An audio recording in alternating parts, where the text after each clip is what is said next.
Good morning. 10 के दमदार trades में स्वागत है। प्रकाश गाबा और प्रशांत सावंत पिछले शो से हमारे साथ बने हुए हैं। रचना वैद्य और सेंट्रम ब्रोकिंग से नीलेश जैन भी जुड़ेंगे अपनी फ्रेश ट्रेड्स के साथ। इसके अलावा बर्जर पेंट्स के Q3 नंबर्स पर चर्चा के लिए हमारे साथ जुड़ेंगे कंपनी के MD और CEO अभिजीत रॉय। साथ ही बिग मार्केट वॉइसेस में मार्केट एक्सपर्ट मेहरबून ईरानी से जानेंगे कि किन सेक्टर्स और शेयर्स पर वो हैं आज बुलिश।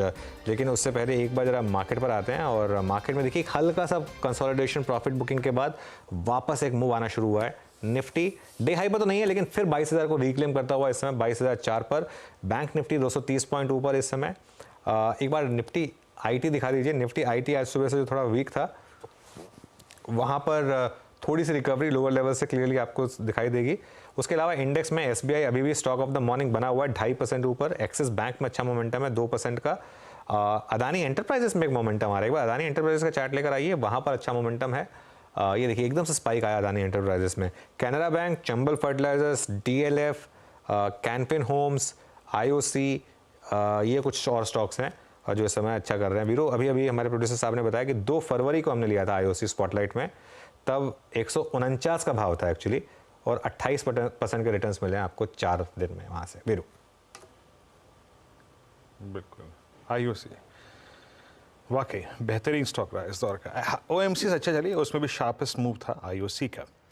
मीनवाइल अब आप पैनल आपकी स्क्रीन पे हैं। प्रकाश गाबा, प्रशांत सावंत जी पिछले कार्यक्रम से इस कार्यक्रम में भी शिरकत करेंगे। P फैक्टर कैरिंग टू 10 कदम दा ट्रेड एज वेल। रचना वैद्य, नीलेश जैन फ्रेश पर्सपेक्टिव लेकर। रचना जी गुड मॉर्निंग, आपके 2 ट्रेड्स। जी गुड मॉर्निंग। और मेरी तरफ से जो ट्रेड्स रहेंगे उसमें दोनों लॉन्ग साइड पे रहेंगे।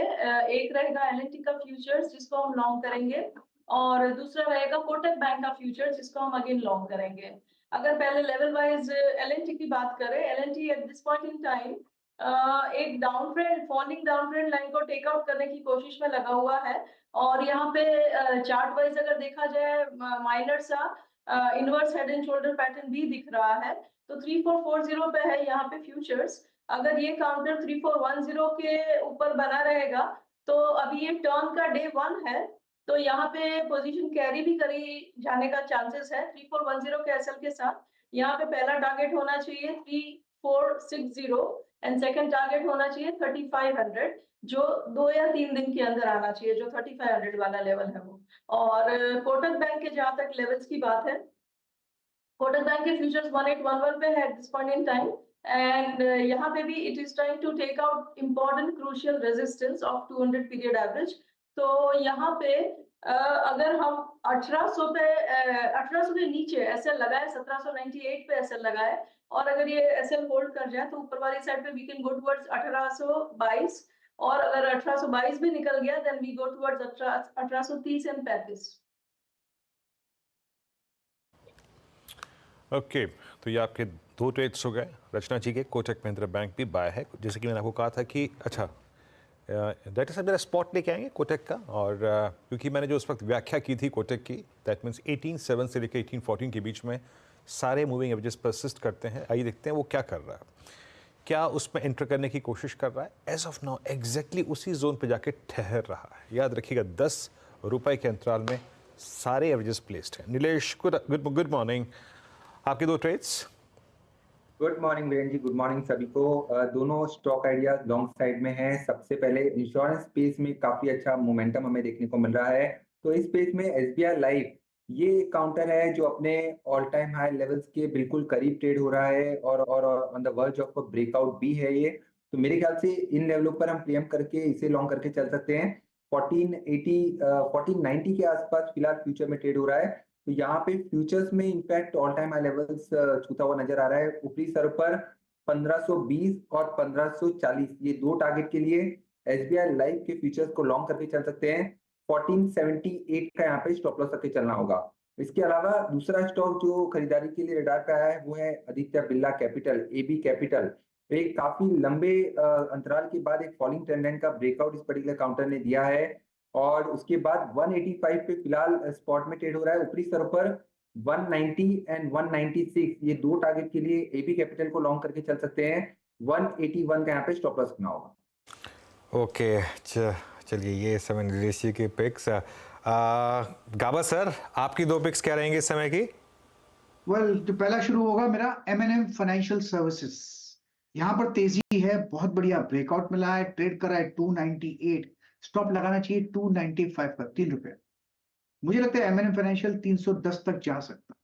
बहुत अच्छी तेजी है क्योंकि ब्रेकआउट मिला है ना हायर टाइम फ्रेम पर। दूसरा स्टॉक जो मुझे पसंद है इस वक्त वो है टोरेंट फार्मा। ट्रेड करा है 2675 पर, 2674 पर, स्टॉप होगा 2650, ₹25 का। इसमें एक सेटअप है, उसके हिसाब से एक मोमेंटम है। ये मेरे ख्याल से फर्स्ट 2700 पार कर लेगा, फिर 2720 तक जा सकता है। टोरेंट फार्मा, दो स्टॉक्स है, M&M फाइनेंशियल्स और Torrent pharma, long side. M&M finance और टोरेंट फार्मा, ये हो गई गावा सर की पिक्स। प्रशांत जी बताइए आपकी ट्रेड्स।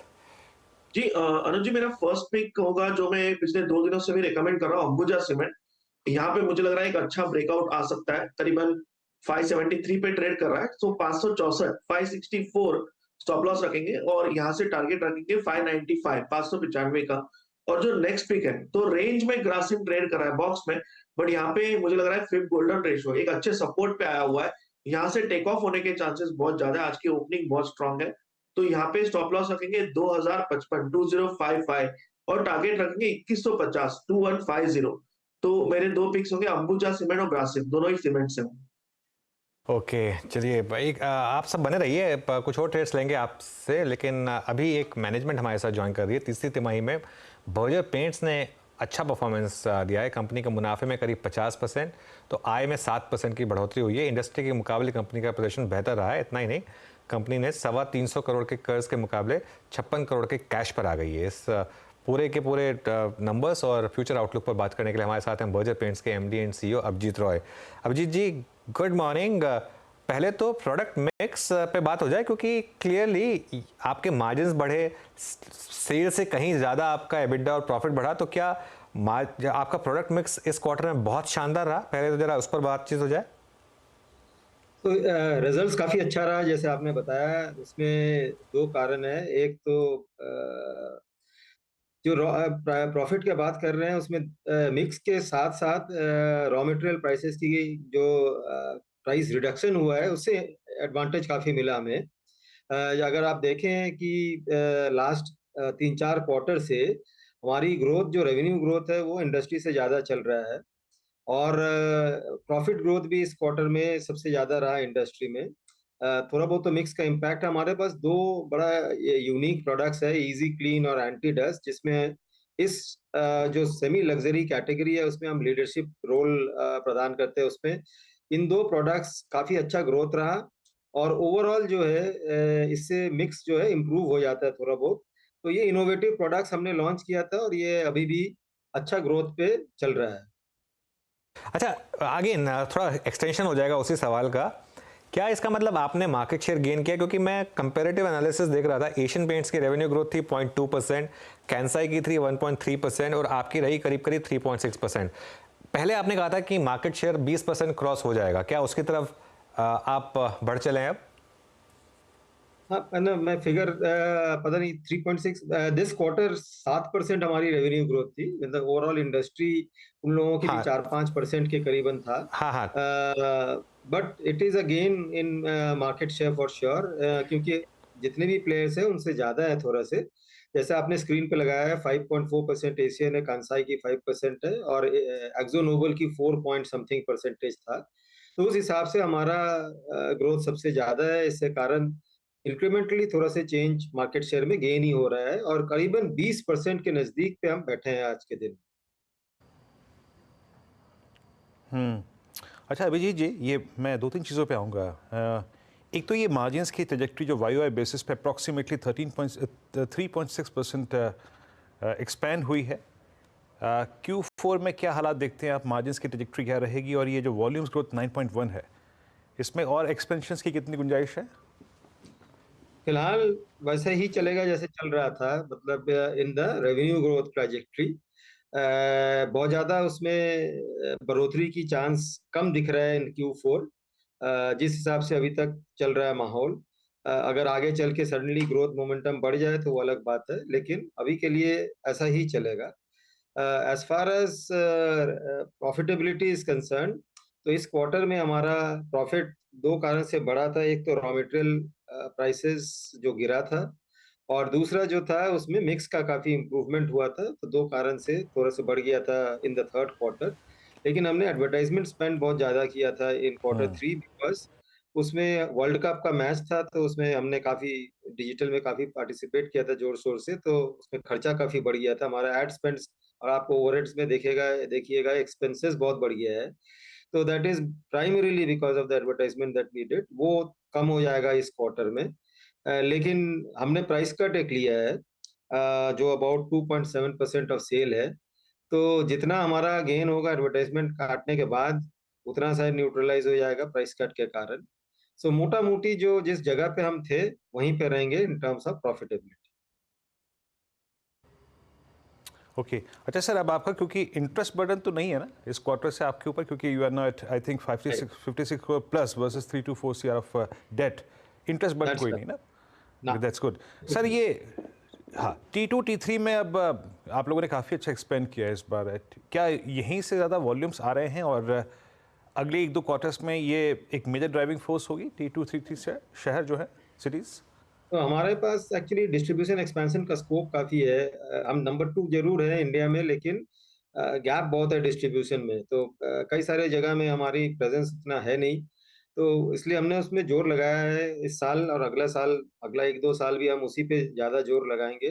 अपना ब्रांडिंग और ब्रांड प्रेज़ेंस है कई जगह में, लेकिन हमारे ग्राउंड पे जो है डीलर प्रेज़ेंस कम है थोड़ा से, उन जगह में हमको भरने का है जल्दी-जल्दी। वो एक कारण है कि हमारा T2 T3 टाउन्स में, जबकि एफएमसीजी इंडस्ट्री में बोला जा रहा है कि वहाँ पे स्लो डाउन है, लेकिन हमारा नेटवर्क एक्सपेंशन के कारण प्लस जो थोड़े से हमारे प्रोडक्ट्स, जो इकोनॉमिक प्रोडक्ट्स है, वो भी काफ़ी अच्छा किया है इस बार। तो ये 2 कारण से उस सेगमेंट में हमारा ग्रोथ अच्छा रहा है। ओके तो यहाँ से अब विजिबिलिटी क्या है आपको अभिजीत जी? ऑब्वियसली क्रूड प्राइसेस एक ऐसी चीज़ है जो शायद कोई प्रेडिक्ट नहीं कर सकता, लेकिन क्लियरली एक चीज़ जो विजिबल है कि क्रूड प्राइसेस इतना सब कुछ होने के बाद भी सॉफ्ट नहीं हुए हैं, मतलब बढ़े नहीं हैं। तो क्या एक फेयर बिट ऑफ विजिबिलिटी है आपके पास इस समय? टॉप लाइन की तो होगी ही खैर, लेकिन मार्जिन्स और बॉटम लाइन को लेकर? तो मार्जिन्स में क्या है, हमने एक डिसाइड किया था 1.5-2 साल पहले कि हमको एक बैंड में ऑपरेट करेंगे 15 से 17% के बीच में। कभी तो वो 16.8 हो जाता है, कभी वो 15.6 हो जाता है, तो this range is what we will operate in. So it's a narrow range 15 to 17%, इसी के रेंज में हमको ऑपरेट करने का है। और ऑब्जेक्टिव विल बी कि अभी जो भी कंपटीशन आता है बाजार में नए सिरे से, और जो है ऑलरेडी, उसमें हमारा मार्केट शेयर मेंटेन करते रहने का है या इम्प्रूव करने का है। So that's a priority for us, तो मार्जिन्स रहेंगे बट इस बैंड के अंदर रहें। ओके चलिए, बहुत बहुत शुक्रिया आज हमारे साथ जुड़ने के लिए और हमसे बात करने के लिए अभिजीत जी। ऑल द बेस्ट आपको फ्यूचर के लिए। रचना जी, कोई व्यू आपका इस स्टॉक पर, बर्जर पेंट्स पर? जी, बर्जर पेंट्स की जहाँ तक बात है तो यहाँ पे मेरा व्यू यही रहेगा कि ये counter eight this point in time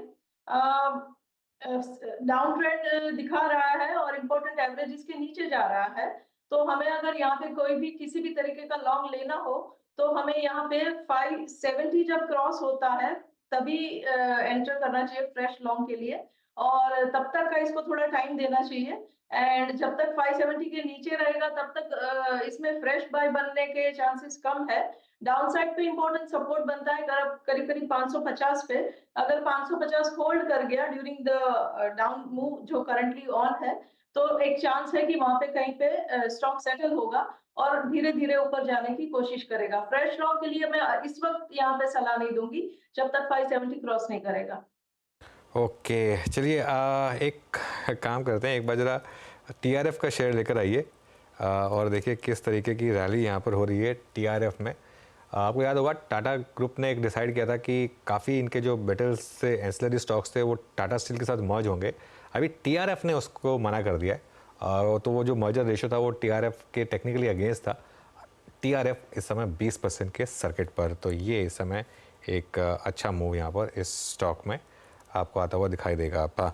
लेकिन एक काम करते हैं, एक बार टाटा स्टील की बात कर लेते हैं। टाटा स्टील भी डे हाई पर है इस समय। गाबा सर हैं क्या हमारे साथ अभी? ओके, प्रशांत जी, टाटा स्टील पर कोई व्यू आपका? जी बिल्कुल अनुज जी, बहुत वक्त के बाद इसने एक बहुत बड़ा रेंज ब्रेकआउट दिया है जो कि काफी बार रेजिस्ट कर रहा था करीबन 140-42, बट अब मैं रेकमेंड करूंगा थोड़ा वेट कीजिए, एक बार इसको डिप लेने दीजिए करीबन 145-44, हार्डली ये ट्रेडिंग के हिसाब से पोजिशनली जो जाना चाहते हैं बिल्कुल बाय कर लीजिए। आपका स्टॉप लॉस पोजिशनली होगा वो 140 स्पॉट क्लोजिंग बेसिस। अब मुझे लग रहा है ये स्टॉक 160-65 के जोन के लिए तैयार हो रहा है, जो ट्रेडिंग पर्सपेक्टिव से देख रहे हैं वो 142-44 के बीच डिप मिल जाए वहां पे बाय करें, 140 का स्टॉप लॉस और होल्ड कीजिए फॉर टारगेट्स अराउंड 155।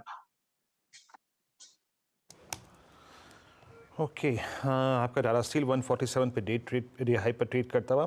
अच्छा, कुछ और स्टॉक्स जो कि अपीयर हो रहे हैं मेरे स्क्रीन पे अभी अच्छा थ्रस्ट जनरेट कर रहे हैं और निफ्टी को हायर लेवल्स पे यानी 22,006 की ट्रैजेक्टरी मिलाने में सक्षम कर दिया। उसमें रिलायंस का एक योगदान काफ़ी अच्छा खासा है। And let's bring Ambuja Cements as well. Doctor साहब, ये अंबुजा सीमेंट्स किसी ने कॉल दी थी क्या अभी? But it's now 575.50, yes, day high पर। रचना जी, इन दोनों प्रशांत जी ने दी थी, तो मैं अंबुजा सीमेंट को रिपीट नहीं करूंगा, बट रिलायंस पे आपका टेक?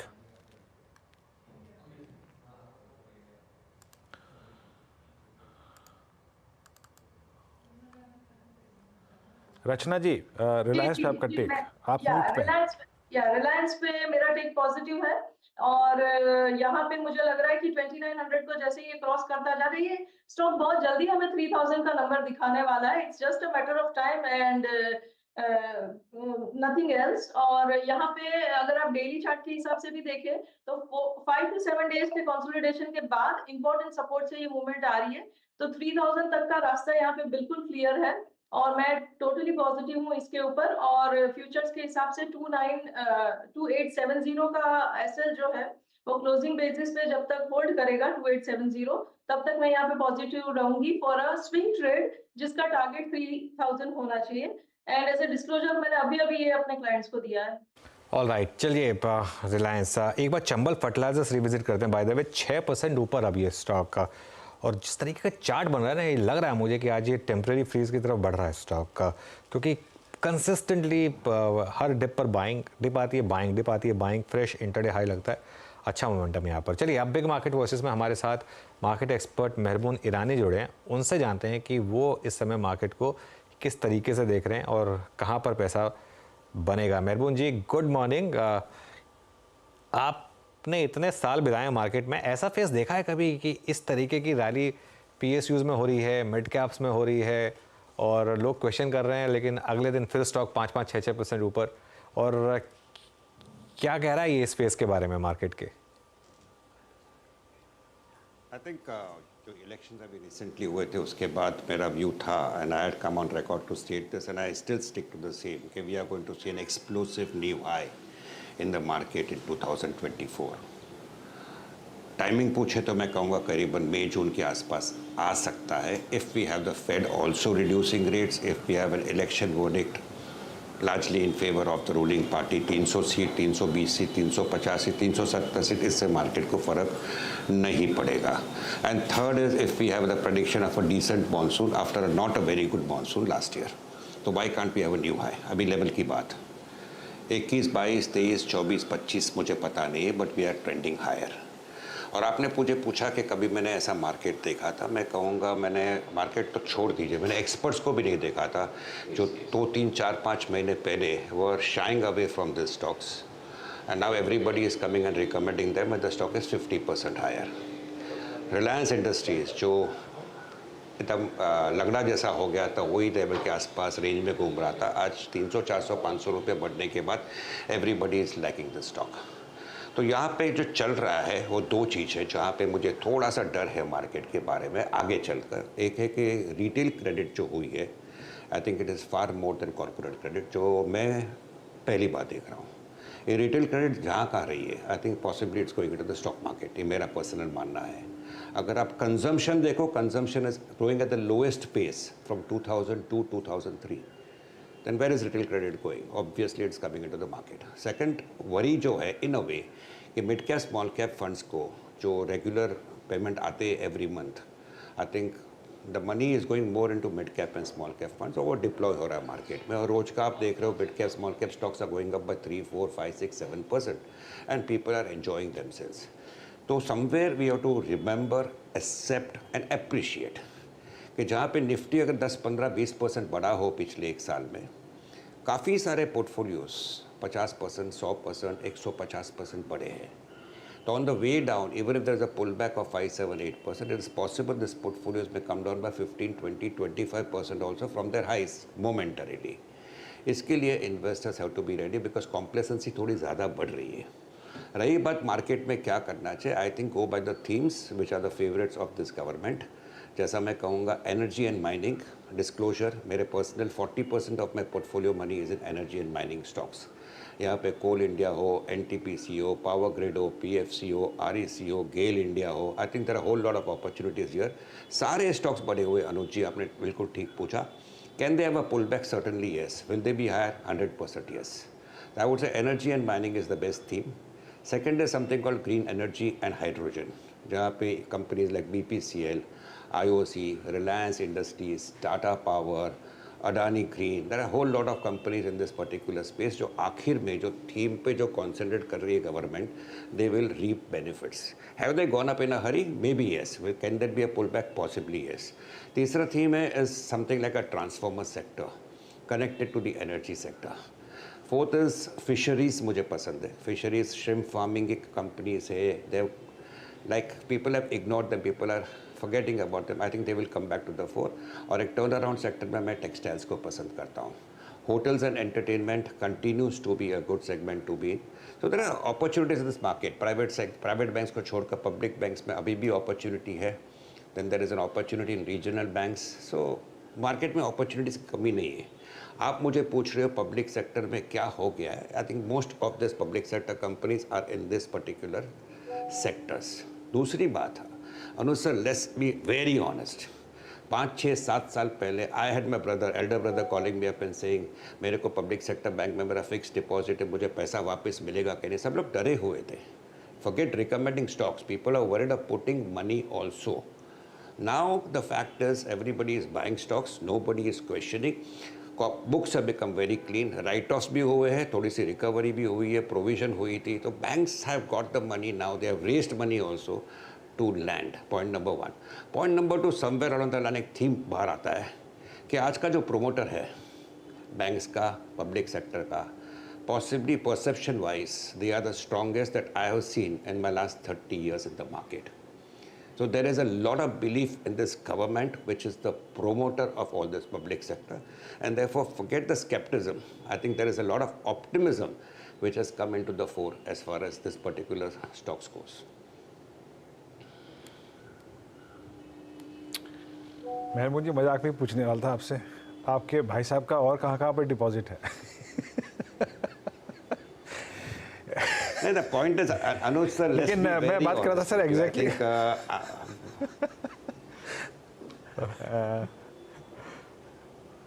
नहीं मैं बोल वैसे मजाक में सही, लेकिन वीरू ने सवाल अच्छा पूछा है. क्या पूछा, कहाँ पे और कहाँ पे पैसे? नहीं, और डिपॉजिट कहाँ पे? आपने बोला ना कि वो आपके भाई डरते थे तब PSU बैंकों में. अभी देखो इतनी बड़ी रैली हुई तो. No. I think Veeru may not recollect. I recollect very well. Retail, small investors, salaried class people, retired people, जिसके पैसे PSU बैंक्स में थे, 7, 8, 9 साल पहले शंका थी ये पैसा मुझे मिलेगा कि नहीं, और कहीं पर उनको कंसोल करना पड़ता था गवर्नमेंट बैंक से, आखिर में आपका पैसा सेफ है. आज कोई पूछता नहीं. People are confidently putting in money and possibly buying the stocks of these banks also. So there's a clear change in what has happened in the last 8, 9 years, which we are failing to possibly appreciate while knowing it, going and buying the PSU stocks. So Bank of Baroda buy karo, Bank of India buy karo, PNB buy karo. Were you a ready buyer at 1/10 the price what it is today? Let's be honest. Number 2, आप जाके वहाँ पे banks पे fix deposit इतनी आसानी से डालते थे, और अगर था तो आपको खाली एक ही बात का कॉन्फिडेंस था, मेरा पैसा सेफ है, गवर्नमेंट मुझे दे देगा. But today I think nobody is questioning it, nobody is worried, because the promoter is having the perception of a very strong entity. Full stop. Okay चलिए, एक अच्छा उत्तर दिया आपने मेहरबून जी। अच्छा, मैं एक प्रश्न सर और आपसे पूछ रहा हूँ। आई मीन रियल स्टेट में बहुत अच्छे मूव, स्टॉक्स अच्छा करते हुए, ये सर मैंने हाल फिलहाल में 1-2 महीने में 3 महीने में HFCs को बहुत अच्छा सा मूव देते हुए देखा है, जहाँ NBFCs सारी की सारी काफ़ी दिक्कत में रहीं। LIC Housing Finance, Canfin Homes, PNB Housing. आपका प्रेफर्ड HFC कौन सा है सर मेहरबून जी इस वक्त, housing finance company? Housing finance company, mein, I think there is value certainly in LIC housing finance. Even Canfin Homes, maybe there is value, but I would honestly look outside this sector at this particular moment. Not because मुझे पसंद नहीं है, but the point is that there is money and there are many sectors and many stocks where you have to go and deploy it. और सारे चीज़ में पैसे बनना, I don't think people should ignore and continue to concentrate on things which they understand well. And housing finance में M&M Finance is a good name, LIC Housing is a good name, Canfin Homes are good names, Shriram is a good name. But the point is, I am not too confident, comfortable in going and recommending them because I have other things in my agenda to go and buy. Okay ये समय खैर view. अच्छा मेहरबून जी, एक और चीज़ जो clearly visible है पिछले कुछ महीनों से कि आईटी में अच्छा पैसा बना है, लार्ज कैप मिड कैप दोनों में। यहाँ पर कोई पिक आपकी? आईटी में फ्रंटलाइन स्टॉक्स का जो डिफरेंशियल प्राइस वैल्यूएशन है between frontlines and mid caps, I think it will possibly continue. This will continue because there is a lot of expectation from artificial intelligence. So मैं कहूँगा कि I had mentioned this, that was negative on IT for the entire year of 2022 and large part of 2023, but somewhere एक buying opportunity आती है. इसमें पसंदीदा share में honestly I think there is something called a Mindtree, which I like in the mid caps, and there are other decent names in the front lines also, I think. But इसमें relative appreciation आज के level में compare to the other sectors which I mentioned, मुझे लगता है कि the relative appreciation will be lesser as compare to the others. So IT would be a hold, would be a thing which you are possibly buying for the little longer term. अगर आपको momentum chase करना हो, which many people are doing, और you want to buy into themes which the government likes and will ultimately benefit, be it railways, be it capital goods, be it infrastructure, be it green energy, be it energy and mining, I think the opportunity in terms of appreciation of making money is possibly more there as compared to IT. Alright, चलिए मेहरबून जी, बहुत बहुत शुक्रिया आज जुड़ने के लिए हमारे साथ और हमसे बात करने के लिए. Thank you so much. Thank you. चलिए वीरू और मैं आपसे इजाज़त लेंगे और नीरज जी आ गए हैं स्टूडियो में.